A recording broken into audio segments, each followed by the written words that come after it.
So our first topic tonight is talking about a workers' union within the game industry. And the article that we're going to start with is a Polygon article written about a workers' union in North America. And it's entitled, North America Has Its First Video Game Union at Vodeo Games. Yep. So for those of you who don't know what a workers' union is, a workers' union is when a group of people under a similar industry get together and fight for their rights. It started back during the Industrial Revolution, I believe. Yes, it did, yes. And this would be like coal miners and such working under very unsafe conditions. And they would get together and they would basically organize strikes and sit-ins and such like that in order to make sure that their conditions were safe and they had a living wage. Well, this can be a bit of a polarizing topic because sometimes workers' unions don't exactly accomplish the goals. Sometimes they do. We're not here to get into politics. What we're here is to talk about the fact that the video game industry are getting unions. They've had them in Europe for a while. Yeah, they have. Now they're having them here in North America. And let's just cut it in. The video game industry has some problems, doesn't it? Oh, yeah. And it's problems that a lot of industries face. Let's talk about pay and safety. Yeah. And the pay would be, well, not competitive pay, not good enough, no profit sharing. But let's talk about the safety. What are the safety issues? Too many long hours, really long hours. Yep. No holidays. That sort of thing. The crunch time. The crunch time. Yes. The demand for being available during crunch time, the demand for putting in 13, 14, 15, 16-hour days. Yeah. And working weekends. And job instability. Yeah, job instability. Yeah. So all of this is stuff that is a huge issue. This is not the first entertainment industry to do this. In fact, it's actually one of the last, and we've talked about that. Burke mentions SAG, the Screen Actors Guild.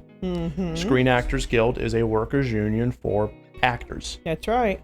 And it has produced quite a bit of power for those who work in, those who are actors and actresses to protect themselves. Yeah. Little known fact, Teal, you can toss this out more if you want to talk about it. Actors and actresses used to be highly exploited, very much used like a commodity, and then tossed. Yeah, the old studio system. Yeah. They didn't have a say in what they did. They were just passed around. Big case in point was Clark Gable in his role of Rhett Butler in Gone with the Wind. He didn't want to do it. He said he didn't want to do it. He got thrown into it. Literally, his studio threw him under the bus and told him he had to do it. Which is the reason why Rhett Butler doesn't have a southern accent. Oh, he was pissed. Yeah, he was furious. He hated the role. Yep. He hated it. He didn't want to do it. And you can't tell because he gives a hell of a performance because he's a professional. He's a professional, but yeah. But yeah. So if a person with that level of power, Clark Gable, that level of accolade and fame, couldn't have that freedom, that was an issue. So the SAG was created, and now it does pretty much that. The video game industry hasn't had that. And you can look at people in the video game industry who have incredible amounts of talent and have an incredible list of shipped products. Unless they're a Todd Howard or a Pete Hines, or somebody whose name is, commonplace with the upper echelon, they don't really have protection. And a lot of times they'll resign because things are not safe. Yeah, that's fair. And of course, when somebody does that, we all lose. Right. Everybody loses. The big, huge BioWare gutting that occurred a few years back. After Anthem and all that. These were people who were fixtures, and they left. So anyway, that was the negative. The positive is now this company is not only having a union created for it, they're okay with it. Now, we're going to not read the article in its completion. You need to read this. If you want to be involved in the industry, link will be in the description. Oh, yeah. Read this article. It is very, very good. Vodeo is known for a number of indie titles. It's a small studio. It's not huge. But what happened is their people put together a union, and it's called the Vodeo Workers Union. Where is it? Vodeo Workers Union. There we go. And the Vodeo Workers United has not only been formed, but has been given the blessing of the studio. The studio wants this union to exist, which sounds really weird because unions generally are seen nowadays as working against the industry. They're seen as a negative by those who have corporate power or very corporate people. But that's not the case.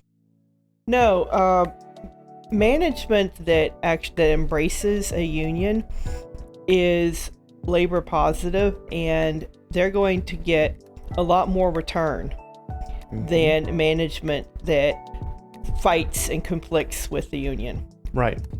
Everyone wins when the two work together. Yeah. Like right here, Vodeo designer Carolyn Jong told Polygon, "It feels like a natural next step for us to be talking about, hey, maybe we should be unionizing." Set a positive precedent right there. A positive precedent. Positive precedent. Yeah. You know, Vodeo is not just doing this because it's good for their workers.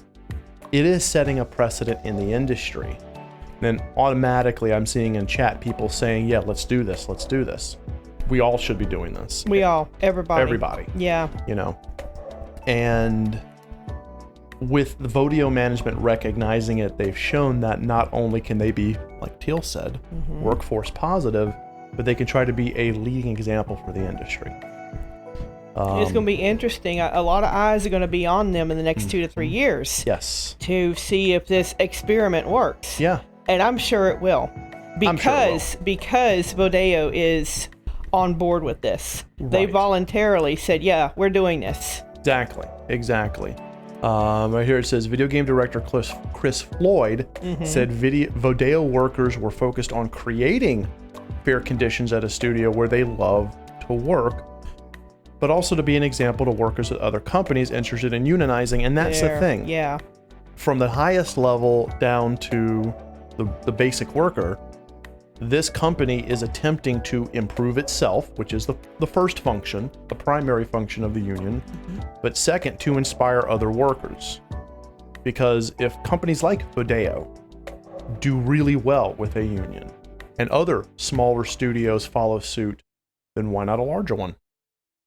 And it's just a domino effect. So this is a really good positive step, I think, in addressing the labor concerns in the video game industry. Absolutely. It's, chat has got really good examples. I mean, this has been researched almost to death. Yes. How bad the labor is, how bad labor is treated in video game industry. Right, we've talked about it literally. Yeah, and Kuda Dude brings up Blood, Sweat, and Pixels. Right. Okay. That's a very good. They did a great job of explaining. They did. So now, let's do something. Yeah. And Vodeo is doing something. So I'm all for it. Absolutely. Burke says, right, fuck them. Yeah. That's funny. Well, Burke also said Activision celebrating 2019 record revenue by firing 10% of their workforce at the time. Yes. When there's no protections in place for workers, there's nothing stopping the corporate side from exploiting them, especially if it increases the bottom line and profitability for the shareholders and the executives. And that's every industry, but this industry definitely has runaway bullshit. Yep. So now we're going to stop the bullshit. And I'm glad that this is happening.